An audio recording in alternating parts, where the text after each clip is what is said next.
Bismillahirrahmanirrahim.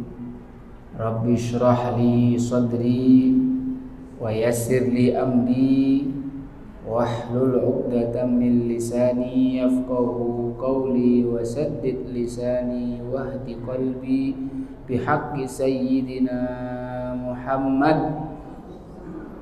Hayyikum tahiyyata ahlil jannah. Assalamualaikum warahmatullahi wabarakatuh.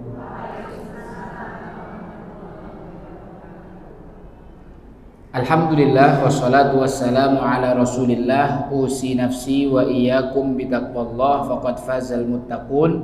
Qala ta'ala wa tazawwadu fa inna khairaz zadi taqwa. Nawaitu ta'alluma wa ta'lim wa tadhakkura wa tadhkir wa naf'a wal intifa' wal ifadata wal istifadah wal hatha ala tamassuki bi kitabillah wa sunnati rasulillah wa da'wata ila sabilil huda wal jihad wa nasrad dinil islam ibtigha'a wajhillah. Nawaitu sillatar rahmi ibtigha'a wajhillah. Nawaitul i'tikaf fi hadzal masjid ibtigha'a wajhillah. Amma ba'd. Apa kabar ibu-ibu sekalian?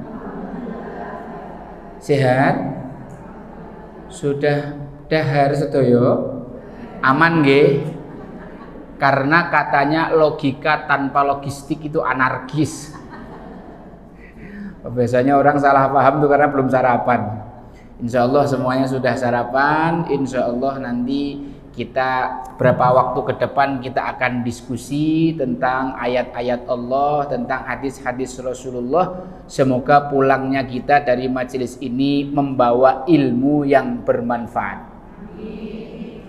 Bersyukur sekali pagi hari ini saya dipertemukan dengan ibu-ibu sekalian yang secara fisik terlihat sudah agak tua-tua gitu.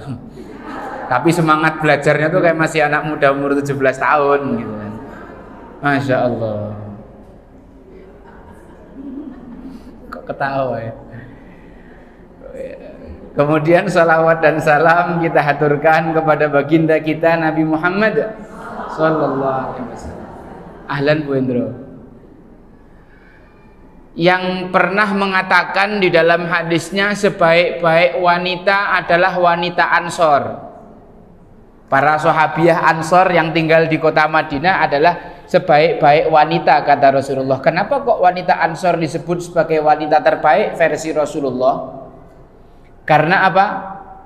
Mereka tidak terhalangi rasa malu ketika ingin bertanya urusan agama mereka. Para wanita Ansor disebut oleh Rasulullah diberi predikat sebagai wanita terbaik karena tidak terhalangi oleh rasa malu ketika ingin bertanya urusan agama mereka. Kalau babnya belajar, gaspol itu kalau perempuan-perempuan Ansor. Bahkan ada perempuan Ansor yang nanya sama Rasulullah, ya Rasulullah, fahal alal mar'ati minal ghusli idza hiya ihtalamat. Ya Rasulullah, apakah perempuan itu wajib mandi besar kalau dia mimpi basah? Ini kan kalau perempuan nanya begitu malu ya ibu-ibu ya. Bersyukur sudah diwakili perempuan Ansor yang nanya begitu. Kata Rasulullah, na'am idza ra'atil ma'iya, kalau terlihat air. Kalau terlihat air, kalau ada bercak air di celananya, maka dia juga tetap wajib mandi janabah kalau mimpi basah. Kemudian yang ketiga, sholawat dan yang ketiga kita wasiatkan kepada diri pribadi dan kepada ibu-ibu sekalian yang dirahmati Allah untuk senantiasa meningkatkan iman dan takwa. Meningkatkan iman dan takwa caranya senantiasa belajar. Menuntut ilmu Allah. Dengan ilmu-ilmu ini kita tahu mana yang diperintahkan, kita tahu mana yang dilarang.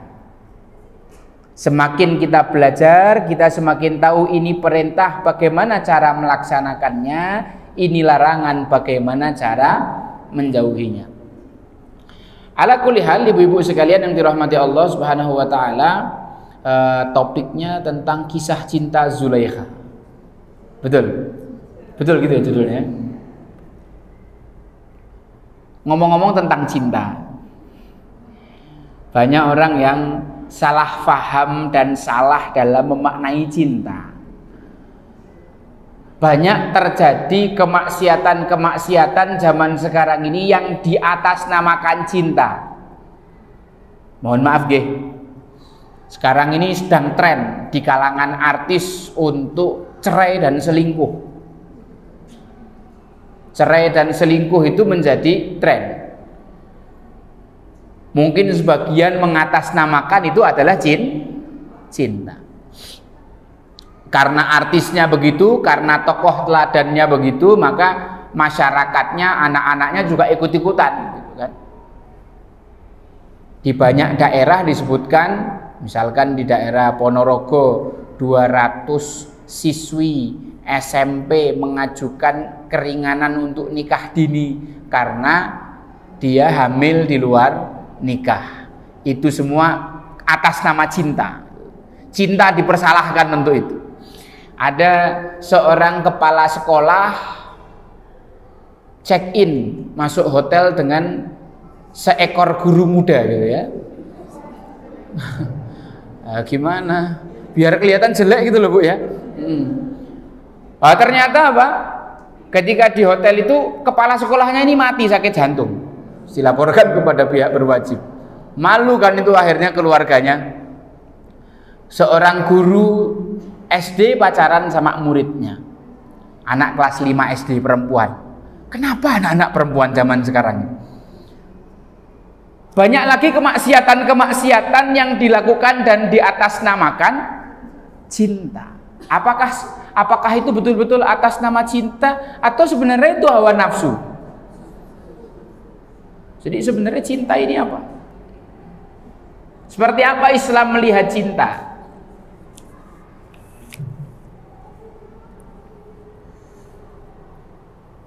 Cinta seorang suami kepada istri tentu berbeda dengan cintanya kepada anaknya. Cinta seorang guru kepada murid tentu lain cinta menantu sama mertuanya. Cinta seorang teman dan cinta seorang sahabat tentu lain lagi dengan cintanya bersama saudara-saudara kandung ataupun saudara tiri atau saudara seayah seibunya. Artinya cinta ini memiliki bentuk yang berbeda-beda. Kadang-kadang banyak orang yang salah paham sehingga banyak terjadi konflik karena salah paham masalah cinta. Ada seorang istri yang membuat kegaduhan di dalam rumah tangga hanya karena ingin cinta suaminya harus semuanya milik dia. Bagaimana sih Islam itu mengatur cinta? Kepada siapa cinta itu layak diberikan? Cinta yang terbaik itu cara mengaturnya bagaimana? Allah Subhanahu wa taala berfirman di dalam Al-Qur'an, ibu-ibu sekalian yang dirahmati Allah, bisa dicatat. Surat Al-Baqarah ayat 165. Ini poin yang paling penting yang harus kita bawa pulang sebagai oleh-oleh pada pertemuan kali ini. Allah berfirman, walladzina amanu asyaddu hubban lillah. Orang yang beriman itu cintanya sangat besar kepada Allah Subhanahu wa ta'ala. Tidak semua yang beriman bisa mencinta. Tidak semua yang beriman kepada Allah bisa mencintai Allah. Karena ada orang yang beriman kepada Allah landasannya rasa takut. Takut dosa, takut dihukum, takut masuk neraka. Jadi dia mengerjakan sholat karena takut. Karena takut diomongi tetangga. Ini lebih parah lagi. Ada yang mengamalkan sesuatu, mengerjakan perintah Allah, basisnya adalah ar-raja ataupun harapan. Berharap dapat pahala, berharap masuk surga. Yang dia sama Allah tuh hitung-hitungan gitu. Ya Allah, aku udah sholat duha, harusnya aku dapat pahala sekian dong gitu. Sama Allah tuh hitung-hitungan, kayak Allah ngutang sama dia gitu. Ya Allah, aku udah infak kok belum ada balasannya ya. Ini udah lewat 10 hari, saya kemarin infak 1 juta loh ya Allah. Harusnya kan udah dapat balasan 10 kali lipat gitu. Ada lagi orang yang beramal, beribadah karena dia mencintai Allah Subhanahu wa ta'ala. Wah, ini yang paling sulit. Ini makom paling tinggi. Ini posisi yang paling tinggi terhadap orang-orang yang beriman kepada Allah Subhanahu wa taala. Surat Al-Baqarah ayat 165. Walladzina amanu asyaddu hubban lillah. Adapun orang-orang yang beriman maka hatinya dipenuhi oleh cinta yang sangat besar kepada Allah. Dia melakukan segala sesuatu, penggeraknya adalah cinta. Coba sekarang kita bikin ilustrasi suami istri yang berhubungan atas dasar tanggung jawab. Itu kira-kira sama tidak dengan suami istri yang saling berhubungan dengan basis cinta? Sama apa beda? Beda. Yang dengan cinta itu lebih menikmati. Yang dengan cinta itu hubungannya lebih nikmat, muamalahnya lebih baik. Ada apa-apa dikomunikasikan dengan cinta, cukup berbisik saja bisa didengar sampai hati. Sedangkan yang hatinya tidak saling mencinta, walaupun dekat fisiknya, mereka teriak-teriak karena hatinya jauh, tidak saling cinta. Nah, maka mari kita simak sebuah kisah di dalam Al-Quran yang Allah ceritakan tentang kisah cinta Zulaikha. Satu lagi Bu, satu lagi. Sebelum saya masuk kisahnya, saya mau bacakan satu hadis lagi buat penguat. Diriwayatkan oleh Imam Ahmad bahwa Rasulullah SAW ditanya, ya Rasulullah, mal iman? Ya Rasulullah, apa itu iman? Iman itu apa? Maka Rasulullah menjawab, ayyakunallahu wa rasulahu ahabba ilaika mimma siwahuma. Iman adalah ketika kamu mencintai Allah dan Rasulnya melebihi apapun. Ya. Makna iman versi Rasulullah Shallallahu Alaihi Wasallam adalah ketika kamu mencintai Allah dan Rasulnya melebihi apapun.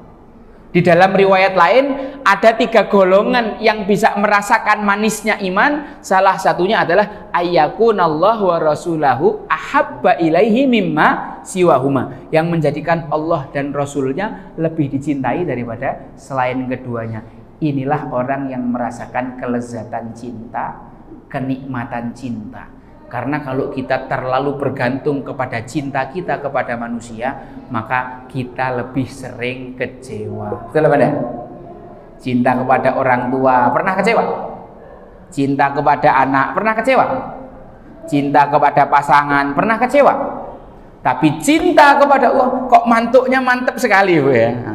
Tapi kalau cinta kepada Allah Subhanahu wa taala tidak akan membuat kecewa. Justru orang yang mencintai Allah dengan maksimal itu akan merasakan apa?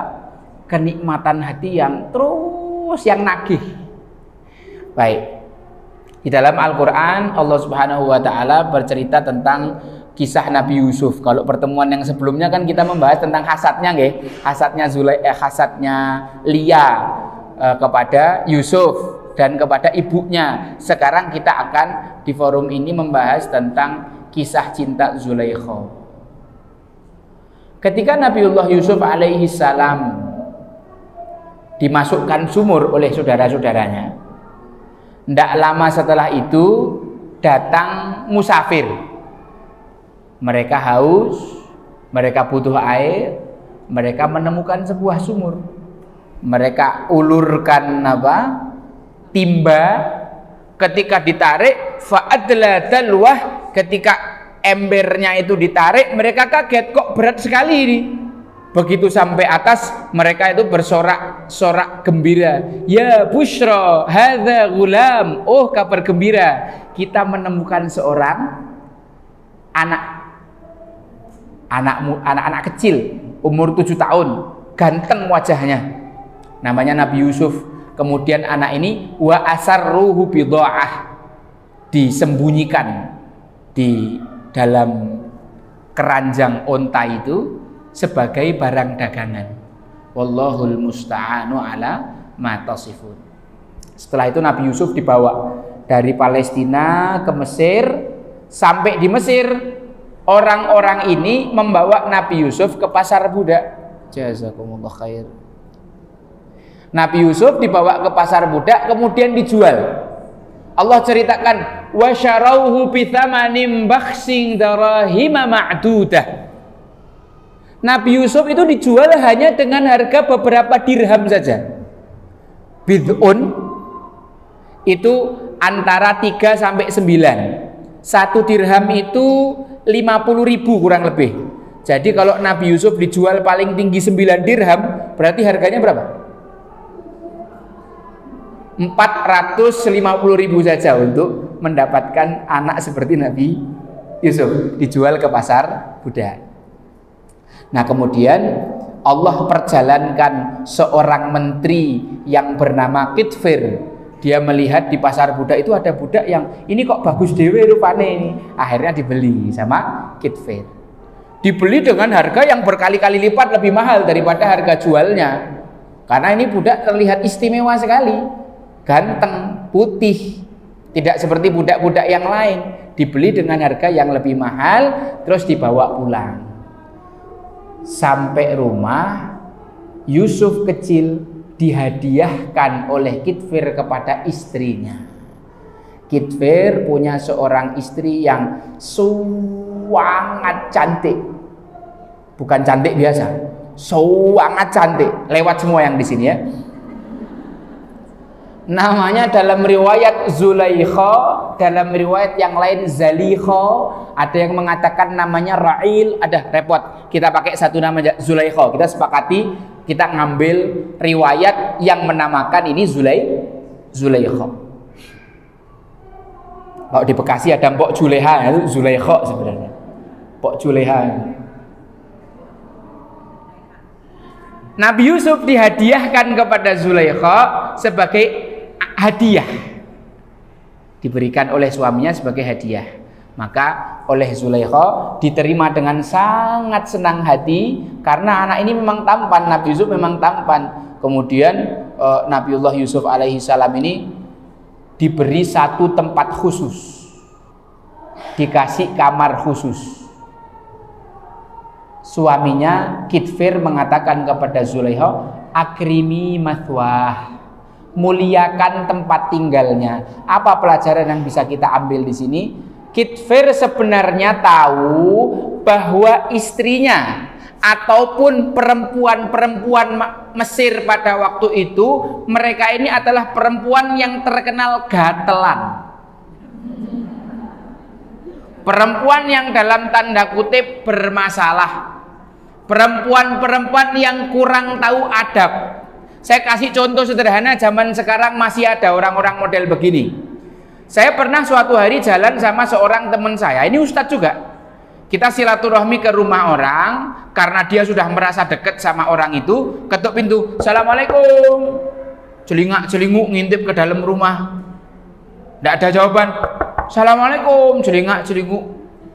Karena 2 kali tidak ada yang jawab, dia langsung masuk ke dalam rumah itu, langsung naik ke lantai 2. Kalau saya, kepala saya udah dijebleskan ke dinding sama abah saya.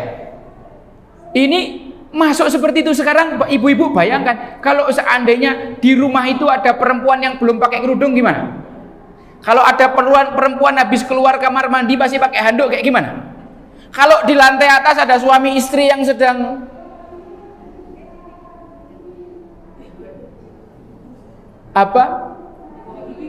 melawan Yahudi gimana?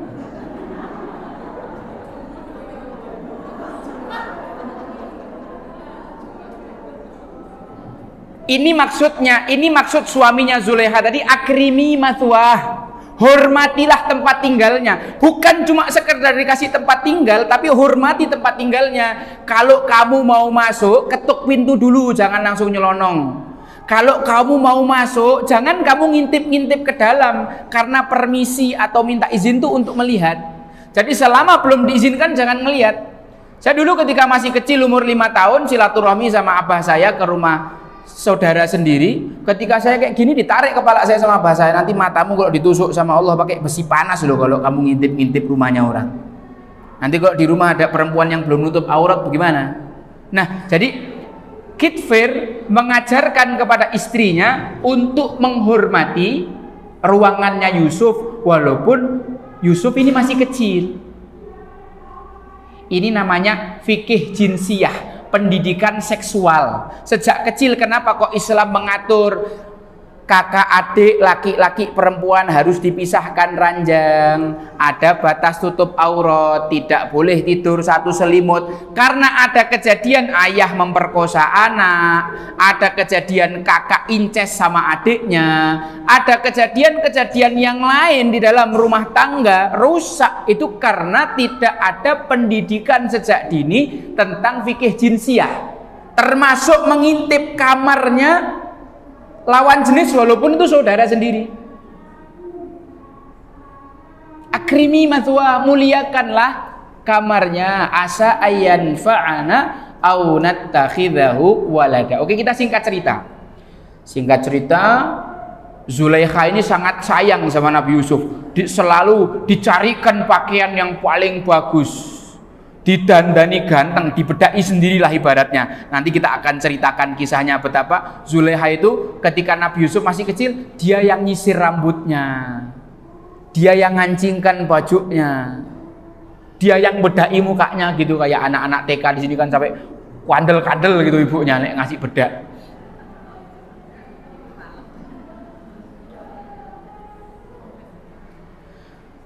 Yusuf kecil dididik oleh istana Kitfir, diajari bela diri oleh panglima-panglimanya Kitfir, diajari renang oleh angkatan lautnya, diajari berkuda sama komandan-komandan perang, diajari main pedang, memanah dan lain sebagainya, sehingga Nabiullah Yusuf alaihi salam ini tumbuh menjadi seorang laki-laki yang sangat tampan wajahnya dan sangat bagus postur tubuhnya.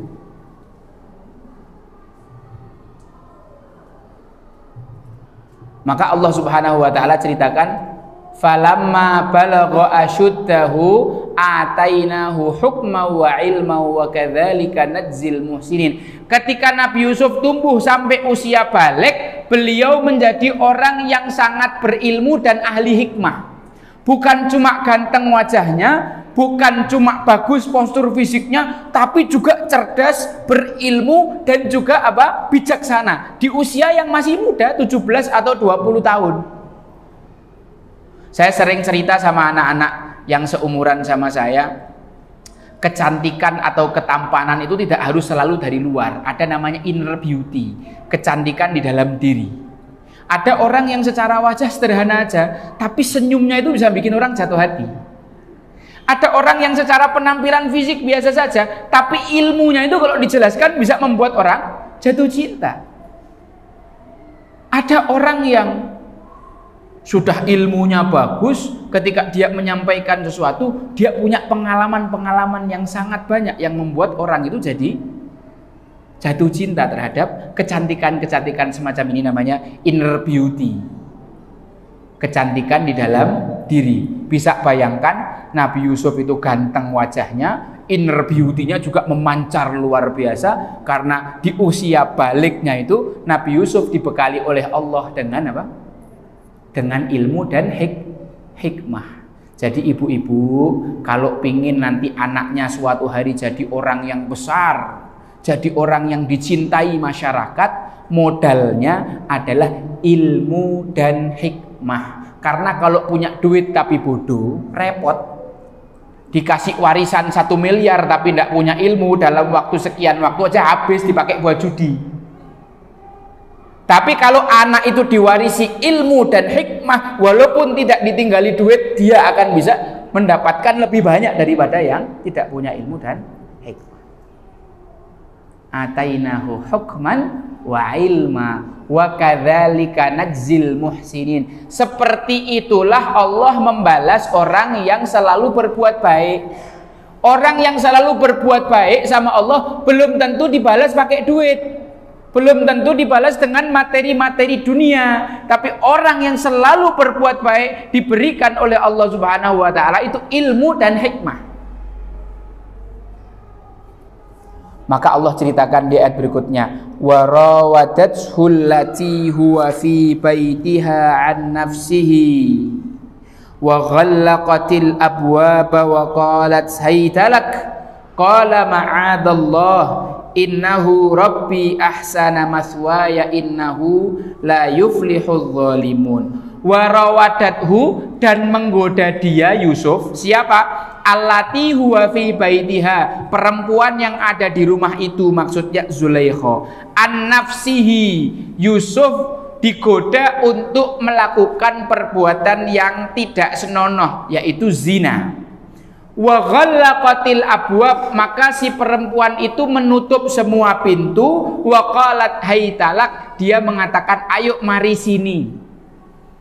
Qala ma'adzallah, Yusuf menjawab, aku berlindung kepada Allah. Innahu rabbi ahsana mathwai, sesungguhnya Tuanku telah memperlakukanku dengan baik. Innahu la yuflihudz zalimun, sesungguhnya orang-orang yang zalim itu tidak akan beruntung. Saya tak ganti posisi duduk ya Bu ya.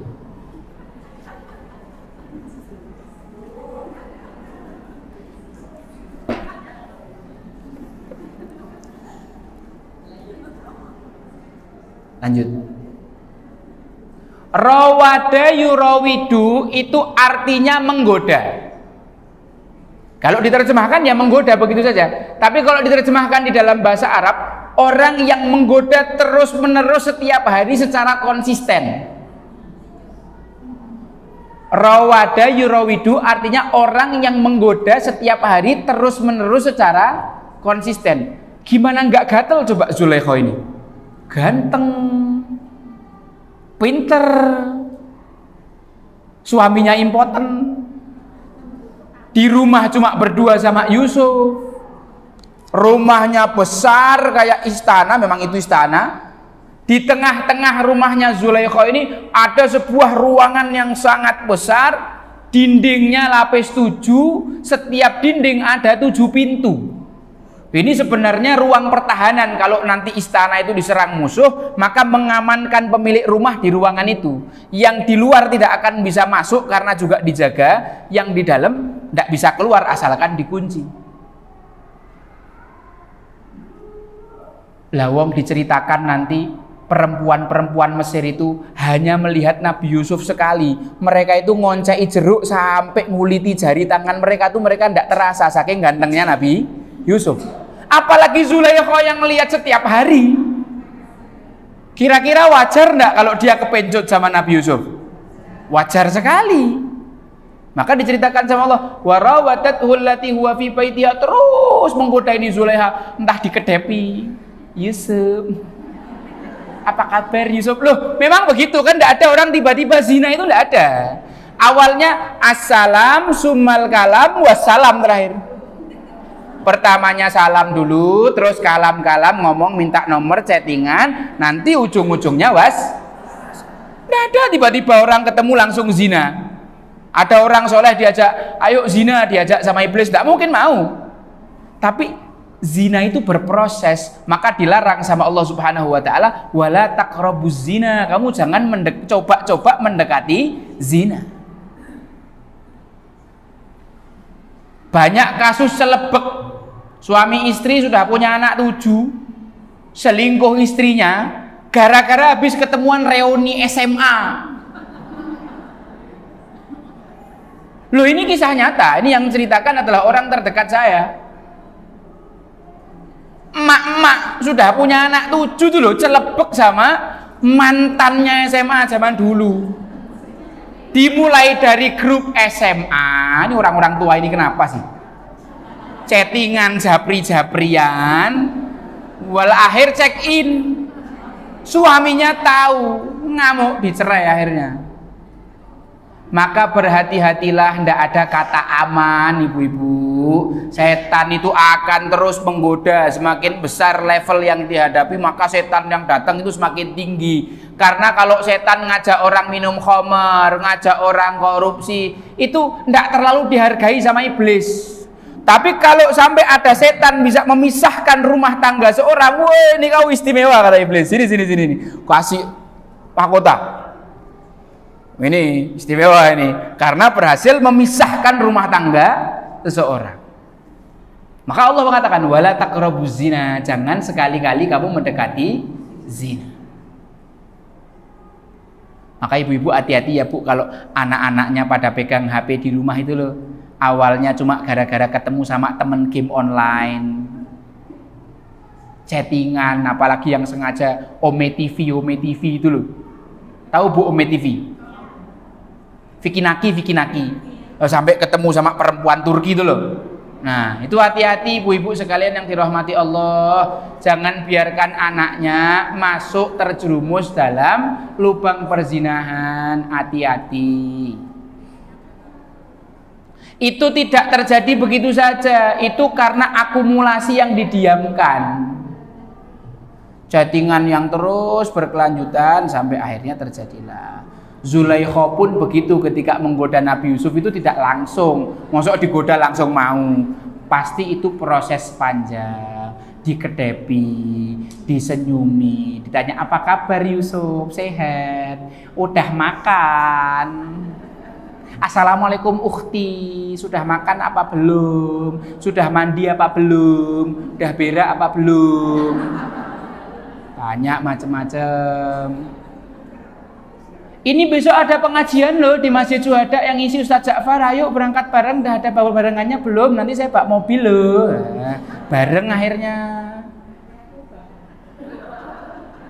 Udah tahajud belum? Sudah akhi, saya lagi ruku. Akhi lagi apa? Saya lagi sujud. Nah, pacaran syar'i ala anak zaman sekarang. Alasannya ngaji. Alasannya mengingatkan kebaikan. Lo mohon maaf ya, ada kasus anak-anak hafid dan hafidhoh MTQ sama-sama lagi musabakoh di luar pulau. Mereka ketemu, naik motor bareng, kencan, kehujanan, mampir nginep di hotel, malamnya zina. Padahal yang laki hafid, yang perempuan hafidhoh. Jadi nggak ada jaminan, nggak ada jaminan. Maka berhati-hatilah. Dalam urusan ini tolong ibu-ibu anak-anaknya diajari, karena awal mula kerusakan sebuah peradaban itu dimulai dari perempuan. Kalau perempuannya udah model gatelan kayak gini-gini ini repot. Apalagi ibu-ibu zaman sekarang, Dok malam minggu kowe kok ora metu Nduk, apa ora payu to jangan ki. Ya Allah. Ini ibu yang menghendaki anaknya masuk neraka. Padahal seandainya perempuan ada yang rambutnya kelihatan dilihat oleh laki-laki yang bukan mahram, itu nanti orang tuanya bakal tanggung jawab kok. Dimintai keterangan sama Allah Subhanahu wa taala, akan kena dosanya. Mosok ibu mengizinkan, oh rak popo wong cuma kenalan kok Ustaz.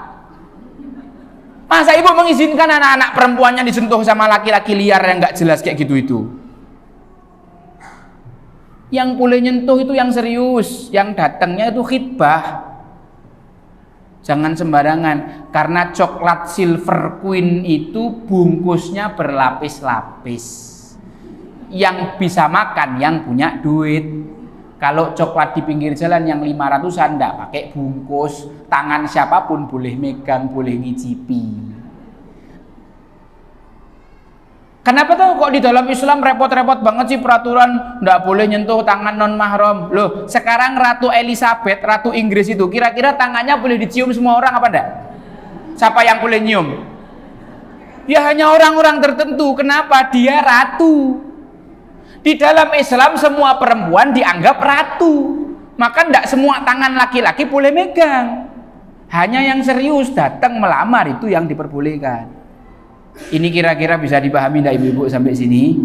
Hati-hati dijaga pergaulan anak-anaknya, jangan sampai mengatasnamakan cinta padahal itu hawa nafsu, yang nanti kalau anak kita sudah rusak ya yang kesian tuh perempuan bukan laki-laki. Laki-laki bisa nyari yang lain.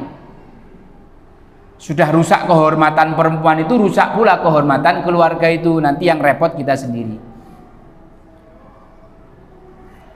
49 pintu yang tadi Bu saya ceritakan. Kamarnya itu dindingnya 7, setiap dinding ada 7 pintu. Berarti apa itu? 49, 7 kali 7. Semua pintunya dikunci. Semua pintunya dikunci. Kemudian Zulaikha menyuruh Nabiullah Yusuf alaihissalam masuk dalam ruangan itu. Bisa dibayangkan ibu-ibu sekalian dirahmati Allah, ruangannya sudah disetting sedemikian rupa, sudah dikasih spray dari sutra, dibakarkan bukhur gaharu supaya wangi. Ini perempuannya sudah men-setting pencahayaannya, lilinnya dibuat redup oren-oren yang kayak suasana honeymoon itu. Terus dikasih bunga-bunga mawar sedemikian rupa. Buat dia pakai pakaian dinas. Terus kemudian parfum itu ndak terima semprot, digebyur ke Bu. Sak botol. Ini biar menarik hati si Nabi Yusuf alaihissalam.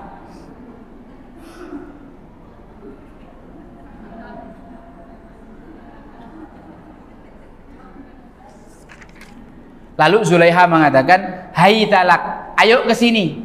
Maksudnya diajak untuk melakukan perbuatan zina. Nah, ini menarik, ada sebuah diskusi yang diabadikan oleh Imam Al-Qurtubi di dalam kitabnya Al-Jami' li Ahkamil Quran tentang obrolan antara Zulaikha dan Nabi Yusuf ketika itu. Zulaikha mengatakan kepada Nabi Yusuf, "Ya Yusuf, ma ahsana surata wajhik." Wahai Yusuf, betapa tampannya wajahmu. Maka Nabi Yusuf menjawab, "Firrahmi sawwarani Rabbi." Wajah yang tampan ini dibentuk oleh Allah ketika saya masih ada di dalam rahim. Yang ngasih Allah gitu. Kalau cowok zaman sekarang, "Oh jelas kene kok ganteng kan," gitu. Zulaikha memuji rambutnya Nabi Yusuf. "Ya Yusuf, ma ahsana sya'rak." Betapa indahnya rambutmu, ndak lurus, ndak juga keriting, andan, rambutnya bagus, bergelombang. Nabi Yusuf menjawab gombalan itu, "Huwa awwalu syai'in yubla minni fi qabri." Rambutku nanti adalah yang pertama hancur dari bagian tubuhku ketika aku masuk kubur. Ketika orang masuk kubur, itu yang paling pertama kali hancur adalah rambut. Rontok. Ini hidup aja rontok ya, Bu. Bagi mati. "Ya Yusuf, ma ahsana ainaik." Wahai Yusuf, betapa indahnya matamu. Kata Nabi Yusuf, "Bihima anzuru ila Rabbi." Dengan kedua mataku inilah aku akan melihat Tuhanku nanti. Mosok mata yang nanti mau tak pakai buat melihat Allah, tak pakai buat melihat maksiat? Masa tak pakai buat melihat aurat perempuan? Gitu maksudnya Nabi Yusuf. Ini mata nanti akan saya pakai untuk melihat Tuhanku. Maka tidak pantas mata yang dipakai untuk melihat Allah, mata yang punya cita-cita ingin melihat langsung Rasulullah, mata yang digunakan setiap hari untuk membaca Quran, dipakai untuk melihat auratnya orang yang bukan mahram. "Ya Yusuf, irfa' basarak fandur fi wajhi." Wahai Yusuf, kamu jangan nunduk terus. Lihat nih loh kecantikan wajahku, kata Zulaikha. Zulaikha ini pancen cantik, Bu. Cantiknya pol-polan. Ini wanita tercantik kedua di Mesir setelah Cleopatra. Istimewa, perawatannya, mandinya madu, bayangke. Oh, kok kita eman-eman, mandi susu, mandi madu. Perawatannya tuh habisnya tuh puluhan atau ratusan juta gitu loh. "Irfa' basarak," wahai Yusuf, angkatlah pandanganmu, lihatlah kepada wajahku. Maka Nabi Yusuf mengatakan, "Inni akhaful ama fi akhirati." Aku takut nanti di akhirat mataku buta. Ketika orang-orang di akhirat protes, "Rabbi lima hasyartani a'ma wa qad kuntu basira." Ya Allah, kenapa kau kumpulkan kami dalam keadaan buta padahal dulu kami di dunia bisa melihat?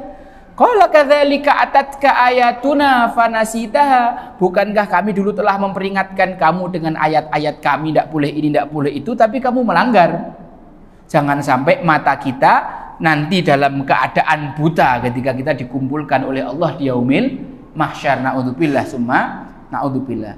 "Ya Yusuf, adnu minka wa tataba'at minni." Wahai Yusuf, kan aku sudah mendekat ke kamu, kenapa kau malah menjauhiku, kata Zulaikha. Kata Nabi Yusuf, uridu bidzalikal qurba min rabbi. Aku menjauhimu supaya aku mendapatkan kedekatan dengan Tuhanku, dengan Allah.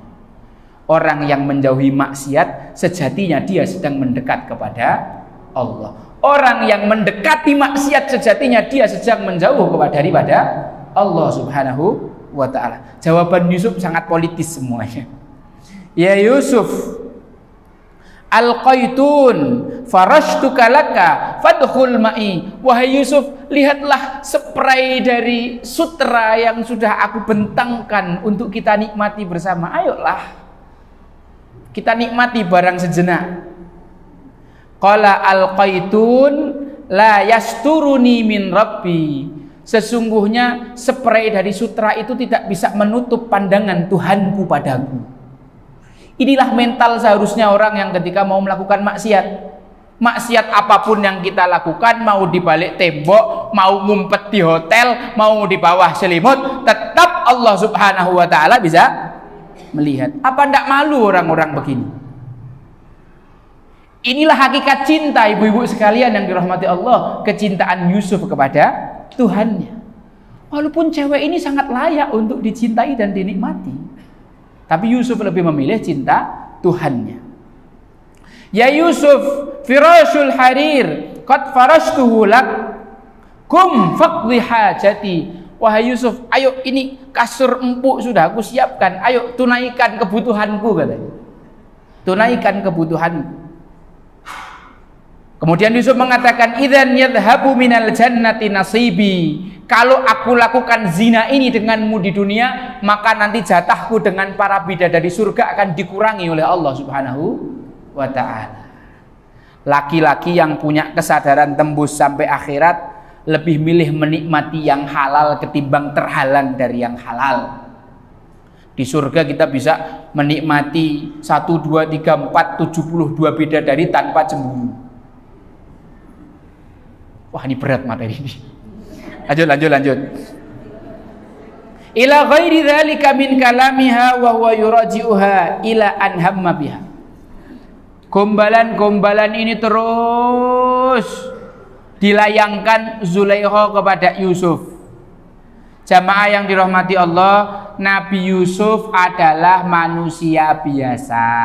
Ketika itu beliau belum jadi seorang nabi. Diceritakan oleh Allah, walaqad hammat bihi wa hamma biha. Zulaikha sudah sangat terobsesi dengan Yusuf.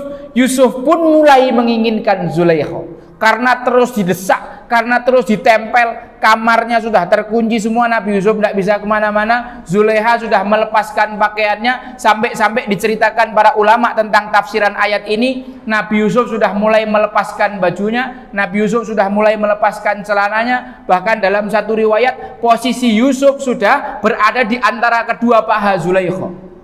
Walaqad hammat bihi wa hamma biha laula arra'a burhana rabbih. Seandainya Nabi Yusuf tidak melihat petunjuk dari Allah, maka zina itu pasti terjadi. Gimana enggak, semuanya mendukung gitu. Yusuf orang asing, dia di situ jadi budak, yang minta majikannya kan ya enak, di tempat tertutup, sepi, semua fasilitas sudah mendukung. Tidak ada alasan sebenarnya untuk menolak itu. Akan tetapi Allah tunjukkan, laula arra'a burhana rabbih. Seandainya Yusuf tidak melihat tanda-tanda kekuasaan Allah, maka zina itu pasti terjadi. Pertanyaan buat ibu-ibu sekalian. Kira-kira apa petunjuk Allah yang diberikan kepada Nabi Yusuf? Apa petunjuk yang diberikan Allah kepada Nabi Yusuf? Ketika mereka akan melakukan perbuatan nista itu, Zulaikha mengambil sebuah kain untuk menutupi patung yang ada di kamar itu. Nabi Yusuf tanya, kenapa patungnya kau tutupi?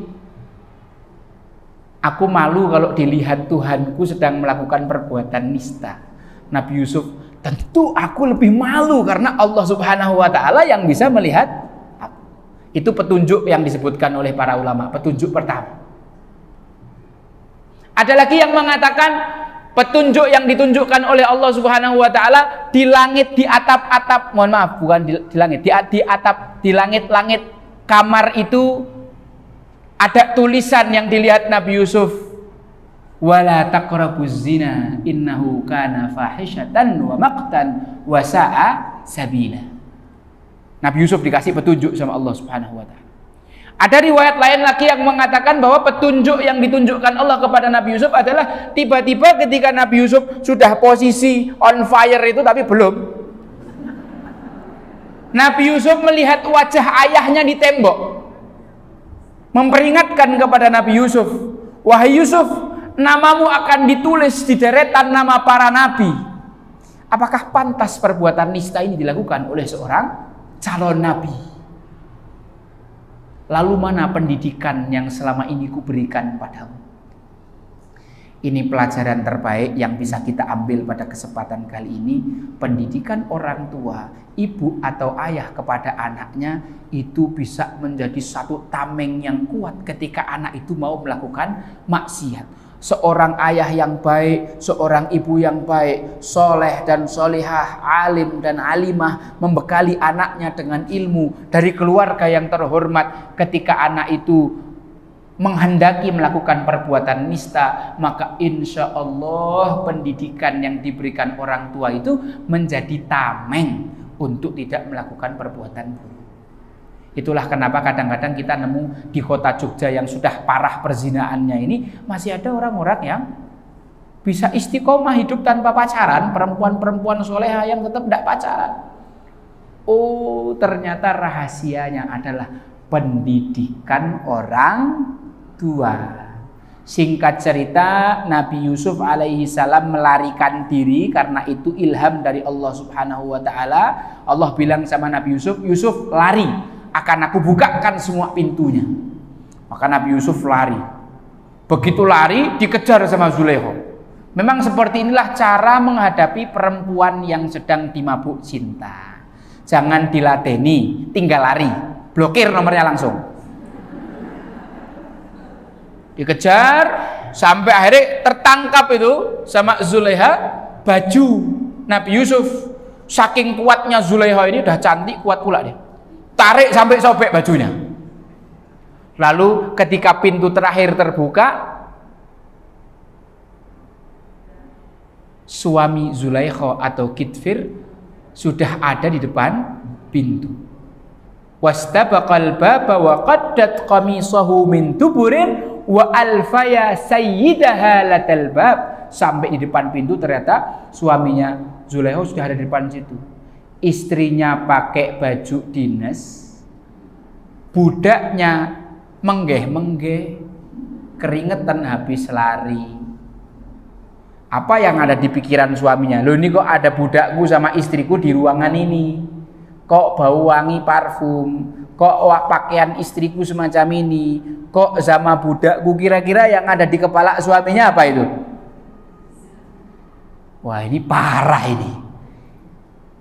Tapi kemudian Nabi Yusuf langsung, Zulaikha yang ngomong sama suaminya, apa pendapatmu tentang orang yang memperlakukan buruk terhadap keluargamu? Bukankah orang seperti itu harus dipenjara atau dihukum dengan hukuman yang berat?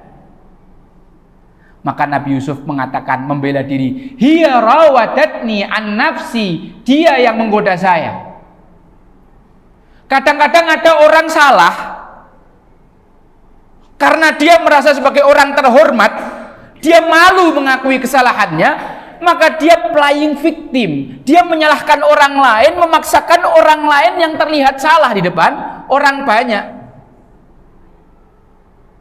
Maka dalam urusan seperti ini, Al-Quran mengajarkan lewat sikap Nabi Yusuf, beliau melakukan klarifikasi. Saya tidak goda dia, dia yang goda saya. Karena kalau orang-orang terhormat ini semaunya semacam itu, mereka melakukan kesalahan, kemudian mereka menuduh orang yang jadi korban sebenarnya sebagai orang yang salah.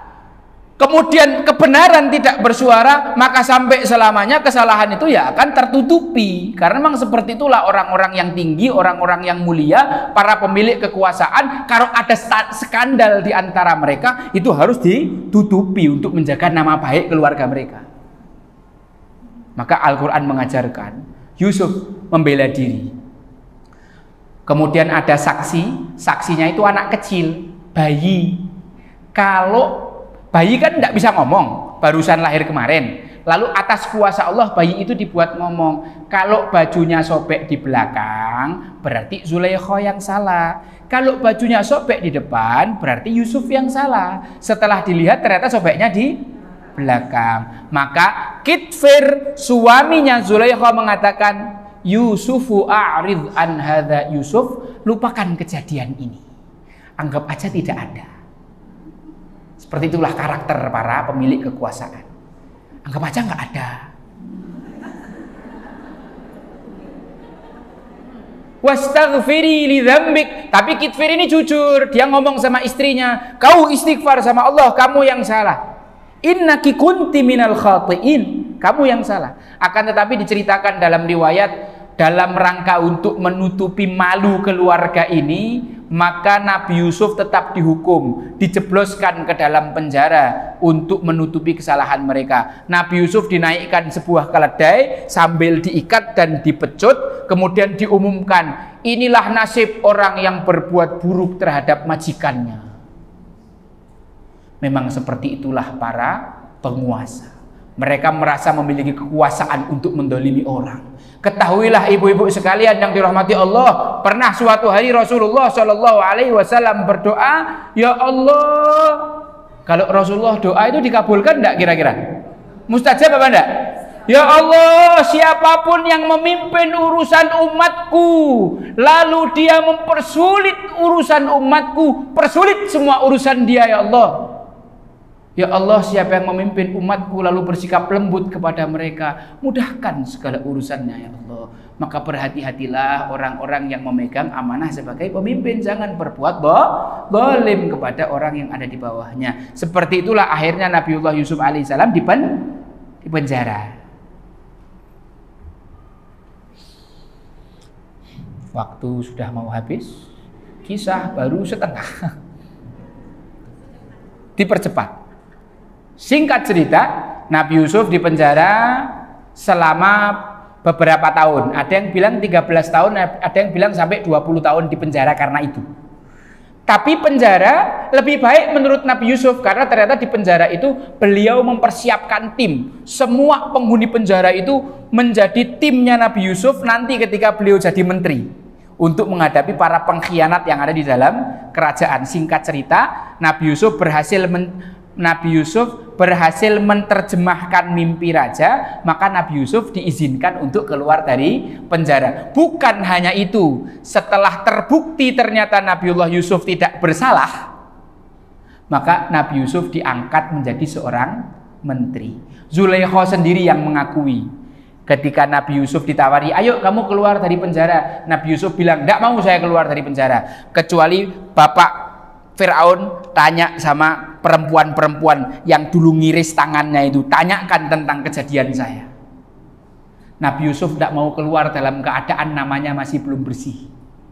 Maka ketika perempuan-perempuan tanya, kenapa? Apa kejadian antara kalian sama Yusuf? Maka perempuan-perempuan itu mengatakan, Yusuf ini orang baik, kami tidak pernah tahu kalau dia punya track record buruk. Maka Zulaikha mengakui di depan Fir'aun, dia mengatakan, akulah yang sebenarnya menggoda dia. Ana rawattuhu an nafsi wa innahu laminas shadiqin. Sebenarnya Yusuf adalah orang yang jujur. Lalu Nabi Yusuf jadi menteri. Ketika Nabi Yusuf jadi menteri ini, ibu-ibu sekalian yang dirahmati Allah, dalam keadaan Kitfir suami Zulaikha meninggal dunia. Kitfir suami Zulaikha meninggal dunia, posisi bendahara Mesir itu kosong, posisi menteri ketahanan pangan itu kosong. Maka Nabi Yusuf lah yang menawarkan diri, saya punya ilmu, saya adalah orang yang bijak, tolong jadikan saya sebagai menteri. Akhirnya Nabi Yusuf dijadikan sebagai menteri. ketika Kitfir meninggal dunia, istana Zulaikha berubah. Para panglimanya berkhianat satu persatu. Budak dan pembantunya pada kabur satu-satu. Sebagian kaburnya sambil nyolong barang-barang yang ada di istana. Puncak kehancuran Zulaikha adalah ketika terjadi musim paceklik. Kan Nabi Yusuf mimpin selama 7 tahun musim subur. Setelah itu 7 tahun berikutnya musim paceklik. Nah, di musim paceklik inilah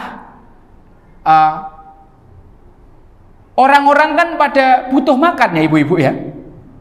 Maka banyak orang-orang yang jahat itu mendatangi istananya Zulaikha untuk merampok semua barang yang ada di situ.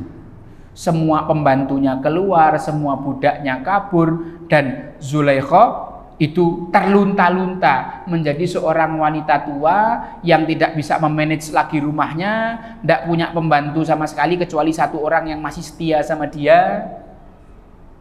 Habis semua hartanya. Dia menjadi wanita gelandangan. Kadang makan, kadang enggak. Kadang ada orang kasihan sama dia, kadang enggak. Dan usia dia kan sudah cukup tua ya. Nabi Yusuf dipenjara 20 tahun. Terus ditambah memimpin masa subur 7 tahun. Berarti itu 27 tahun. Anggaplah Zulaikha waktu itu umur 30. 30 tambah 27 berapa? 57 kan kalau enggak perawatan ya peot. Kalau yang di sini-sini 60 itu masih kayak muda-muda karena perawatan. 57 tanpa perawatan peot. Maka Zulaikha ini setiap hari dia menangis. Yang ditangisi bukan rumahnya yang hilang, yang ditangisi bukan hartanya yang hilang, tapi yang ditangisi adalah cintanya kepada Nabi Yusuf. Selama itu cinta Zulaikha yang berbungkus hawa nafsu kepada Nabi Yusuf itu belum hilang sama sekali. Setiap hari dia menangisi, ya kayak Laila Majnun itu. Cinta adalah satu kekuatan yang bisa menyebabkan orang itu berbuat positif sangat luar biasa, tapi cinta juga bisa menghancurkan orang yang tidak bisa memanagenya. Zulaikha adalah termasuk salah satu orang yang tidak bisa memanage cintanya. Dia menangis setiap hari sampai matanya bengkak, sampai mukanya keriput, sampai dia jelek, sampai dia betul-betul wes pokoknya apa ya bahasa yang paling bagus menggambarkan. Ya, jadi wanita yang lontang-lantung, tua renta, lagi jelek dan matanya buta karena dia nangis. Udah nggak ada bagusnya sama sekali Zulaikha itu. Nah, suatu hari di musim paceklik terdengar informasi bahwa Nabi Yusuf atau Menteri Yuzarsif yang adil itu selalu keliling kota seminggu sekali beserta seluruh pasukannya untuk ngecek kondisi rakyat. Dia adalah pemimpin yang adil. Dia selalu konvoi sama pasukannya setiap seminggu sekali untuk melihat kondisi rakyat. Ketika iringan-iringan konvoi yang ramai itu didengar oleh Zulaikha, Zulaikha nanya, siapa itu yang bikin keributan? Kan dia buta. Karena terlalu banyak menangisi Yusuf itu, menangisi cintanya kepada Yusuf itu. Nah, itu siapa yang rame-rame? Itu adalah Menteri Yusuf yang sekarang setiap seminggu sekali keliling. Oh, memang luar biasa Yusufku, dari dulu sampai sekarang tidak berkurang sedikit pun kekerenannya. Aku malah tambah cinta. Ya apa ini perempuan tua ini? Ada orang yang bilang sama Zulaikha, coba deh kamu ketemu sama Yusuf, kamu bilang kondisimu sekarang, barangkali dia kasihan, barangkali dia mau membalas jasamu selama ini. Terus apa namanya? Ada orang lain yang bilang, oh jangan, kalau kau datang sama Yusuf, dia tahu ternyata kau yang dulu mencelakainya, nanti kamu dibalas, nanti kamu malah dipermalukan. Zulaikha bilang sama orang, tutup mulut kamu. Aku jauh lebih tahu tentang kebaikannya daripada kamu. Aku tahu betul siapa orang laki-laki ini. Dia adalah orang laki-laki yang betul baik, yang betul-betul baik. Kamu jangan sembarang bicara tentang dia. Sampai sekarang pun aku masih mencintainya. Iya. Cinta Yusuf kepada Zulaikha tak hilang dimakan waktu. ceritain Bu, tak ceritain, tak bacakan langsung dari kitabnya biar kita bisa ngerasakan nikmatnya cinta Zulaikha. Ketika Nabi Yusuf dan pawainya lewat di minggu berikutnya, Zulaikha naik ke sebuah tempat yang tinggi lalu dia berteriak, Subhana man ja'alal muluka abidan bima'siyatih. Maha suci Tuhan yang telah menjadikan seorang raja menjadi budak atas kemaksiatan-kemaksiatan yang diperbuatnya. Zulaikha kan dulu orang mulia, sekarang jadi orang yang hina dina karena apa? Maksiat dan hawa nafsu. Wa ja'alal abida mulukan bi ta'atih. Ada juga budak-budak yang dijadikan oleh Allah sebagai pemimpin karena ketaatan. Orang yang berbuat baik, orang yang berpihak pada kebenaran, walaupun difitnah macam-macam oleh manusia, maka tinggal tunggu waktu sampai nanti Allah yang membersihkan namanya dan Allah akan membuat semua manusia mencintai dia. Inilah Nabiullah Yusuf alaihi salam. Maka Yusuf mengatakan, suara siapa ini? Maka didatangkanlah perempuan itu. Sini, suruh mendekat perempuan itu. Nabi Yusuf tanya, kamu siapa? Zulaikha mengatakan, Analati kuntu akhdumuka ala suduri qadamayya. Aku adalah seseorang yang dulu berkhidmat melayani kamu di bawah kekuasaanku dulu. Wa aradjila jummataka biyadayya. Aku yang menyisir kedua rambutmu dengan kedua tanganku. Wa tarabbaituka fi baiti. Akulah yang mendidik kamu dulu di rumahku. Wa akramtu maswaka. Akulah yang memuliakan rumahmu karena pesan suamiku. Walakin farata ma farata min jahli wa utuwi faduktu wa bala amri. Akan tetapi suatu ketika terjadilah hal yang di luar kendaliku karena aku mengikuti hawa nafsuku. Aku berbuat makar terhadap engkau. Aku merencanakan itu. Lalu engkau aku penjara, aku berbuat zalim kepadamu. Fadhahaba mali, suatu hari semua hartaku hilang. Wa tada'da'a rukni, sekarang tubuhku menjadi renta dan lemah. Wa tala dhulli, bertahun-tahun aku mengalami kehinaan. Wa amiya basori, mataku pun menjadi buta karena selalu menangisimu. Wa ba'dama kuntu maghbutatu ahli Misrin surtu marhumatahum. Dulu aku sangat dimuliakan orang Mesir, sekarang aku menjadi orang hina. Mungkin sekarang orang-orang ada yang memperhatikan aku, melihat aku, ada yang peduli kepadaku, ada yang membiarkanku. Wa dzalika jazaul mufsidin. Zulaikha mengakui, aku mendapatkan ini semua karena ini adalah balasan bagi orang yang berbuat kerusakan dan kemaksiatan. Ini kira-kira bisa dipahami kalimat-kalimatnya? Fabaka Yusuf bukaan syadidan. Maka Nabi Yusuf menangis dengan tangisan yang sangat kuat. Kemudian Nabi Yusuf mengatakan, kamu ini statusnya istri orang yang berkebutuhan sehingga saya perlu bantu, atau kamu perempuan yang sudah tidak punya suami sehingga aku memproposalkan nikah dengan kamu? Zulaikha kaget. Oh ya? Serius? Nggak salah nih, nggak salah denger nih. Wahai menteri, kamu jangan mempermalukan saya. Walaupun saya bodoh, walaupun saya tua, walaupun saya jelek, walaupun saya miskin, saya punya harga diri. Kalau kau menjatuhkan harga diri saya tidak terima. Zulaikha pulang. Nabi Yusuf nyuruh beberapa anggotanya untuk nyusul. Tolong ulangi lagi tawaran saya kepada dia.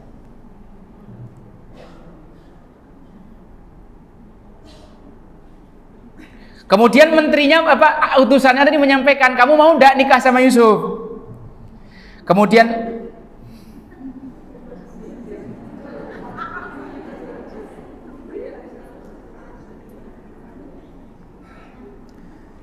Zulaikha mengatakan, a'udzu billahi ayyastahzi'a biyal malik. Aku berlindung kepada Allah kalau sang menteri ingin mempermalukanku. Lam yuridni ayyama syababi wa ghinaya wa mali wa izzi. Afa yuridunil yauma wa ana ajuzun amya faqirah. Dulu menteri ini tidak menginginkan aku di hari-hari di mana aku sangat cantik, remaja, kaya raya, hartaku banyak, aku sangat mulia dan terhormat. Masa sekarang dia menginginkan aku dalam keadaan aku jadi wanita tua, lemah, buta, dan fakir? Maka jawaban Zulaiha disampaikan kepada Nabi Yusuf. Nabi Yusuf bilang, pokoknya aku serius mau nikahi dia. Akhirnya Zulaiha pun menerima.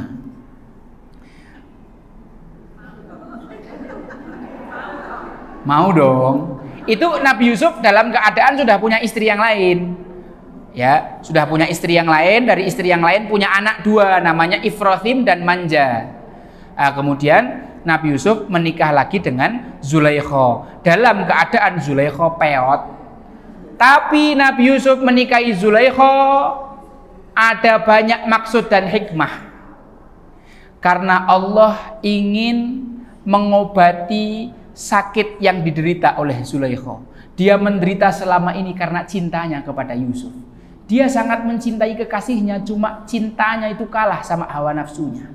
Dia memenjarakan Yusuf padahal sebenarnya hatinya tidak tega. Ketika dia miskin, dia terus berharap supaya tetap bisa bertemu dengan Yusuf. Di antara harapanku tuh cuma satu, aku bisa melihat wajahmu sekali lagi aja aku udah syukur, apalagi mau dinikahi ya mau banget lah.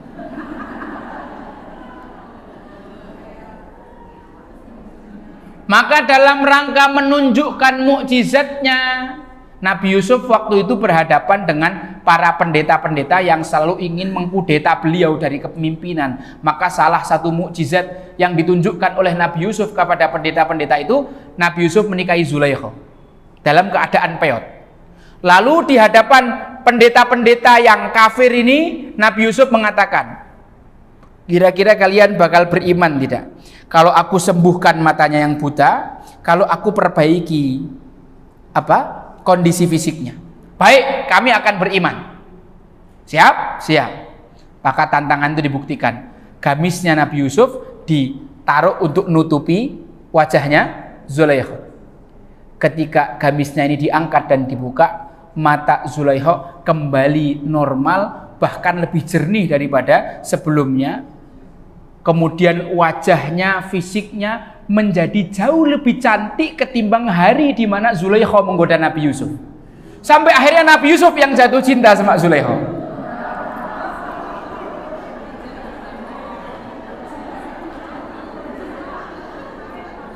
Kenapa Allah berikan ini kepada Nabi Yusuf? Ikraman li Yusufa alaihi salam lamma affa an maharimillah. Ini diberikan Allah kepada Nabi Yusuf balasan yang luar biasa karena beliau menjaga kehormatannya dari hal-hal yang diharamkan. Siapa yang menjaga diri dari yang diharamkan, maka Allah berikan ganti suatu yang halal yang lebih baik. Sedangkan siapa yang mengambil yang haram, maka diharamkan oleh Allah sesuatu yang sebelumnya dihalalkan. Maka kemudian, ya Nabi Allah, wahai Nabi Allah, ketahuilah, inna zauji kana inninan la ya'tin nisa. Kenapa kok dulu aku tuh jadi perempuan yang sangat gatelan? Karena suami saya Kitfir itu impoten.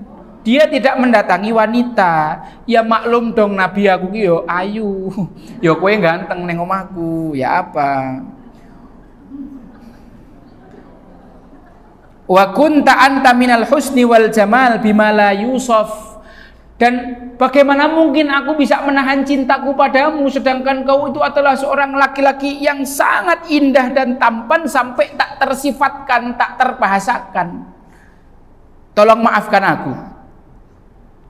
Kemudian akhirnya setelah Nabi Yusuf dan Zulaikha ini menikah, Nabi Yusuf memaafkan, Allah mengampuni Nabi Yusuf atas dosanya yang dulu pernah hampir sempat mau zina. Allah juga mengampuni Zulaikha karena ketulusan cintanya walaupun mengambil jalur yang salah, walaupun dia harus menderita dulu diuji selama sekian lama, tapi setelah sekian lama penantian, Allah Subhanahu wa taala mengembalikan mereka berdua di dalam sebuah ikatan yang halal. Dinikahkan, happy ending dong Nabi. Belum happy ending. Belum. Ketika Nabi Yusuf melihat wajah Zulaiha dan kecantikannya yang sekarang, Nabi Yusuf yang jatuh cinta. Bahkan Nabi Yusuf lah yang tidak sabar untuk segera bertemu dengan Zulaiha di kamar pengantin. Tapi Zulaiha minta izin kepada Nabi Yusuf. Wahai Yusuf, tolong izinkan saya untuk bermunajat dulu kepada Tuhan saya. Sekarang saya menemukan cinta sejati. Satu zat yang engkau mencintainya mati-matian sampai kau tidak mau berzina sama aku. Sekarang aku sudah kenal zat itu. Bahkan sekarang kecintaanku kepadanya meluap-luap. Apakah kau izinkan aku masuk ke tempat untuk beribadah padanya? Silakan. Zulaiha masuk ke tempat ibadah berhari-hari dan tidak keluar-keluar.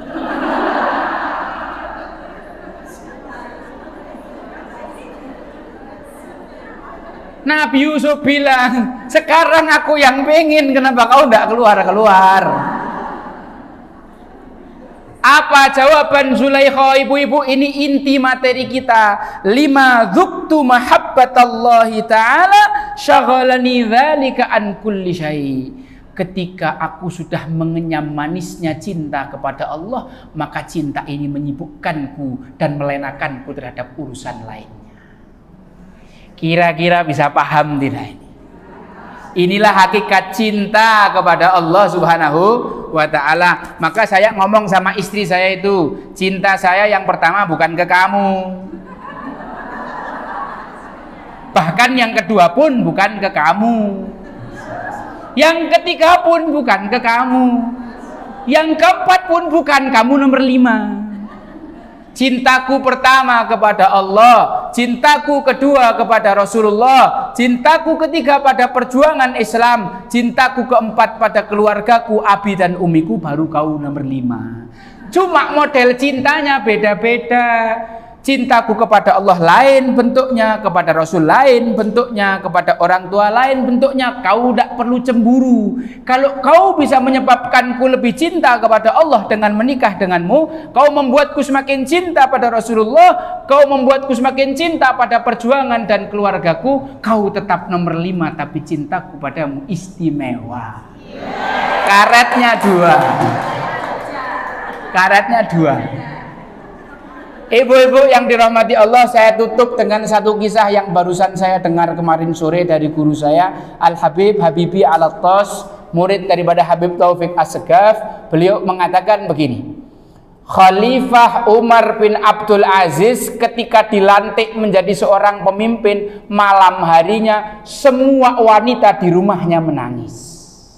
Tetangga-tetangganya heran, terus tanya, kenapa? Ada KDRT kok? Ndak. Kenapa kok kalian pada nangis? Ketika beliau menjadi khalifah, beliau memberikan pilihan kepada kami, istri, pembantu, dan budak-budaknya. Ada 2 pilihan, tidak ada opsi ketiga. Pilihan pertama, kalian tetap menjadi istri, pembantu, dan budakku, tapi aku tidak akan memberikan nafkah batin karena aku akan tersibukkan untuk mengurusi umatnya Rasulullah Shallallahu Alaihi Wasallam. Atau kalau kamu tidak tahan, opsi keduanya cerai baik-baik. Maka semua istri, pembantu, dan budaknya tetap memilih bersama beliau, beruraikan air mata karena menyadari apa yang dilakukan suaminya adalah puncak kecintaan kepada Allah, Rasulnya, dan perjuangan. Jadi ibu-ibu jangan cemburu kalau suaminya berangkat dakwah, kalau ada suaminya berangkat berkhidmat melayani Allah dan Rasulnya. Jangan cemburu kalau suaminya sholat. Jangan cemburu kalau suaminya sholawatan. Orang mulih-mulih sholawatan terus. Bahaya. Tidak boleh, ke?